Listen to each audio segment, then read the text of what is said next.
SV Rangarao గారు చనిపోయినప్పుడు 24 hours చూడటానికి అనుమతి దొరకలేదంట. ఇంట్లో ఏదో గొడవ జరిగేసరికి బాటిల్ తీసుకుని బాత్రూంలోకి వెళ్ళారంట. ఇలా నిలబడ్డారు, కుప్పలా కూలిపోయారు. చుట్టానికి వెళ్తే ఆవిడ చూడనివ్వలేదు.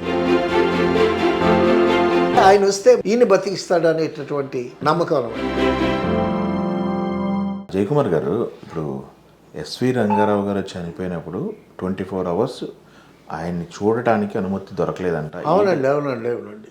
ఎస్వి రంగారావు గారు చనిపోయిన తర్వాత ఆ పార్థివ దేహాన్ని 24 అవర్స్ ఇంటిలోనే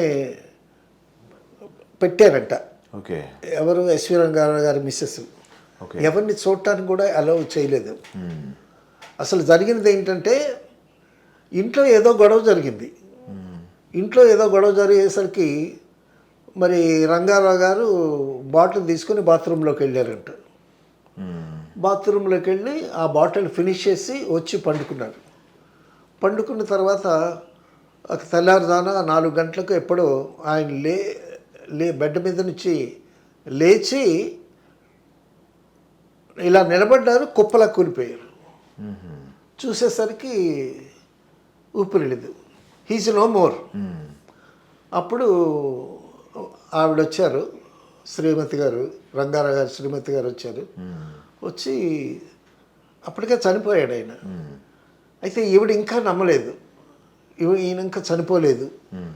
కాసేపటి వరకు ఆయన కదలకపోయేసరికి ఇక చనిపోయాడు అనుకుని 24 అవర్స్ వరకు ఆయన్ని చనిపోయారు రంగారావు గారు అనేటటువంటి వార్త బయటకు వచ్చేసింది. బయటకు వచ్చి కొంతమంది వెళ్ళారు ఆయన్ని చూడటానికి వెళ్తే ఆవిడ చూడనివ్వలేదు. ఆవిడకి ఏంటంటే, ఆవిడకి ఒక గురువు గారు ఉన్నారంట. ఓకే. ఆ గురువు గారిని ఆవిడ ఫోన్లో సంప్రదిస్తూ ఉంటుంది. ఆయన వస్తూ ఉంటాడు. ఆయన మీద చాలా నమ్మకం గురువు గారి మీద. ఏంటంటే, ఆయన వస్తే మళ్ళా ఈయన బతికిస్తాడు అనేటటువంటి నమ్మకం అనమాట. సో ఆ నమ్మకంతో 24 అవర్స్ వరకు ఎవరిని చూడనివ్వలేదు. తర్వాత ఆయనకి ఫోన్ చేస్తూ ఉంది. ఆయన ఫోన్లో అవైలబుల్ కాలేదు. ఈలోగా 24 అవర్స్ గడిచిపోయింది. గడిచిపోయేసరికి ఇక జనాలు మూగారు. రంగారావు గారి ఎస్వి రంగారావు గారు చనిపోయారనంటే ఒక మహానటుడు అస్తమించినట్టే కదా తెలుగు చలనచిత్ర పరిశ్రమకి. సో అప్పుడు 24 అవర్స్ తర్వాత ఆ బాడీని బయటికి తీస్తే అందరూ వచ్చి చూశారు. ఆ వచ్చిన వాళ్ళలో శివాజీ గణేషన్, తమిళియన్స్, తెలుగు వాళ్ళు అందరూ చాలామంది వచ్చారు. చాలా సినిమా చేశారు కదా ఆయన. ఇప్పుడు ఆయనకి తెలుగులో ఈశ్వరం గారికి ఎంత పేరుందో, నటుడుగా తమిళ్లో కూడా అంత గొప్ప పేరుంది. సో చాలామంది వచ్చి ఆయన చూసి వెళ్ళారు. మీరు నేను ఆ టైంకి అక్కడే ఉన్నాను, వెళ్ళి చూశాను కూడా. చెన్నైలోనే ఉన్నాను. చూస్తే చక్కగా షేవ్ చేసుకొని ఉన్నాడు ఆయన. చక్కగా నిద్రపోతున్నట్టు ఉన్నాడు. ఆయనకి మంచి పేరు, మంచి ఇల్లు, చాలా గొప్ప.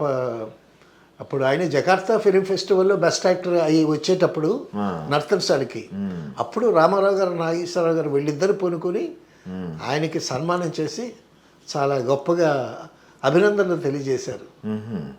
మరి రామారావు గారు, నాగేశ్వరరావు గారు మామూలు నట్ల, వీళ్ళు గొప్ప నట్లు. వాళ్ళు మరి శివాజీ గణేషన్, ఎంజి రామచంద్రన్, కన్నంబ, వాళ్ళందరికీ ఈయనంటే ఇష్టం, అభిమానం, ప్రేమ. ఎందుకంటే అంత మహానటుడు. సో ఎస్వి రంగారావు లాంటి అంత మహానటుడు మళ్ళీ మనకి తెలుగు ఇండస్ట్రీకి దొరుకుతాడో లేదు. మీరు ఉన్న టైంలో సినిమాలు ఆయనతో పనిచేసినవి ఉన్నాయా? ఉన్నాయిగా. సంపూర్ణ రామాయణ అద్భుతమైన సినిమా చేశాం కదా రంగారావు గారు. సంపూర్ణ రామాయణ చేశారు కదా. ఓకే. సంపూర్ణ రామాయణ చాలా అద్భుతమైనటువంటి సినిమా. Single take ఆర్టిస్టా? బ్రహ్మాండం అండి. అసలు పేపర్ ఇస్తే ఒకసారి చూస్తాడు, ఒకసారి చూసి ఆ పేపర్లో ఆ డైలాగులో ఏది పనికిరాదో ఏది పనికొస్తుందో ఆయనకి తెలిసిపోద్ది. ఓకే. ఆ విషయంలోనే కదా దాసనారాయణ గారికి, రంగారావు గారికి ఒక చోట అభిప్రాయ భేదం వచ్చి మళ్ళీ కలిశారు. అందులో ఇక్కడ సంపూర్ణ రామాయణంలో డైలాగులు రాసేది ఆరుద్ర గారు అంతకుముందు సంపూర్ణ రామాయణానికి మాటలు పాటలు రాశారు. అదే ఆరుద్ర గారు మళ్ళీ ఈ సంపూర్ణ రామాయణానికి స్క్రిప్ట్ పాట కూడా రాశారు. సో బాపు గారు, ముళ్ళపూడి వెంకటరమణ గారు, ఆరుద్ర గారు కూర్చుని తయారు చేసినటువంటి స్క్రిప్ట్ అది. సో ఆ స్క్రిప్ట్లో ఇక వేలు పెట్టడానికి అవకాశం ఉండదు. ఓకే. సో అందులో రంగారావు గారు చూసి ఆ డైలాగు ఫైల్ పంపిస్తాం కదా, అవును. రంగారావు గారు అబ్బాయి ఇట్లా ఇదిగా నీ ఫైల్ పెట్టుకో. ఆయన ఒకసారి చదవంగానే ఆయన క్యారెక్టర్లో పరకాయ ప్రవేశం అంటారు కదా. అవునవును. తర్వాత అండి ఆయన బాగా చదువుకున్నాడు. ఎస్వి రంగారావు గారు కాకినాడ యంగ్ మెన్స్ హ్యాపీ క్లబ్లో నాటకాలు ఆడాడు. ఇంగ్లీష్ బాగా వచ్చు, ఇంగ్లీష్ నాటకాలు ఆడాడు. షేక్స్పియర్ నాటకాలు, ఆ నాటకాలు ఆడాడు. అంత గొప్ప. అసలు వరుధని సినిమాలో హీరోగా వచ్చాడు కదండి రంగారావు గారు. అవును, చెప్పారు కదా అప్పుడు.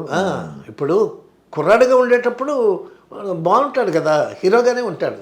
తర్వాత ఆయన కొన్ని క్యారెక్టర్స్కి ఫిక్స్ అయిపోయి ఈ ఘటోద్గజలనండి, రావణాసురుడనండి, ఇటువంటి క్యారెక్టర్స్.